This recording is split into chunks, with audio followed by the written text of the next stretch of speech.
All I could see was this ocean which had seemed to have grown in size, literally, it wasn't the waves, it was the tide, the actual size of the ocean.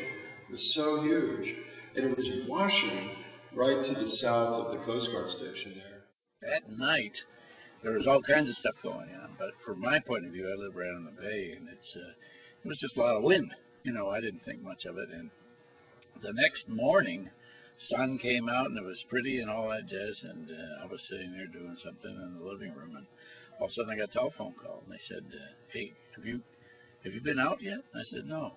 And they said, why don't you go over to Coast Guard Beach? There's a lot of stuff happening over there. So they said the Coast Guard Beach bathhouse is being slammed by waves. So anyhow, I grabbed my camera and some rolls and went over there. And 17 rolls later, standing out in the driveway, taking pictures of that beach bathhouse being absolutely clobbered.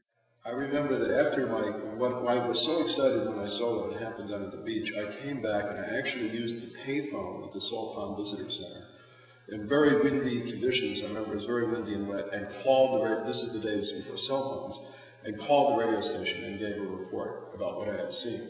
And within about 10 or 15 minutes, you could see the cars starting to come down. I don't remember if I saw the outermost house. I must have, because as I looked out, I saw all of these houses floating around. Some of them were blown literally intact across the marsh and ended up at Hemingway Landing.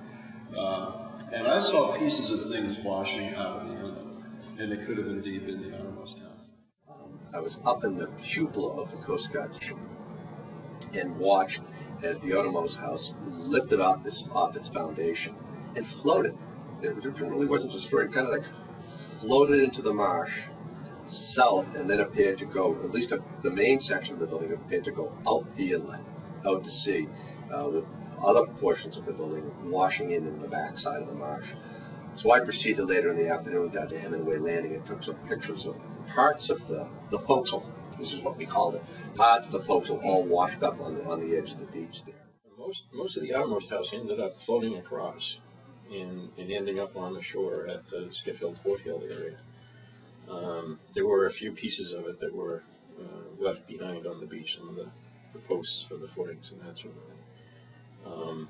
But yeah, evidently the structure itself probably floated off, and then when it was hit by waves, broke into pieces. So it didn't come across as an entire section.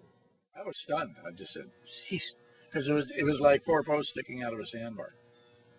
And you go, "Wait a minute, that was in a dune," No, that's the only way we could tell where it was the four posts. Just four posts sticking up, and it was like you were standing on a sandbar. There was absolutely nothing left of the dune where it had been. Nothing. It was something that the old-timers had kind of anticipated for a long time, because they had witnessed that area where it had actually dunes going out a quarter mile or so, and it really just had completely eroded. And so this is kind of the day that it happened. But as I looked out along Coast Guard Spit, all of these houses, there were 6 or 7 houses that were out there, including Conrad and Noel Beyle's famous Butterfly House. It was all wrecked and washed away, and I couldn't really see down to the outermost. I think I could probably see down to the outermost house, but believe me, the outermost house was just one of several structures that were gone. So it was really even hard to tell. When you looked down, it just that everything seemed to be gone. And you really saw the effects of the ocean washing over everything.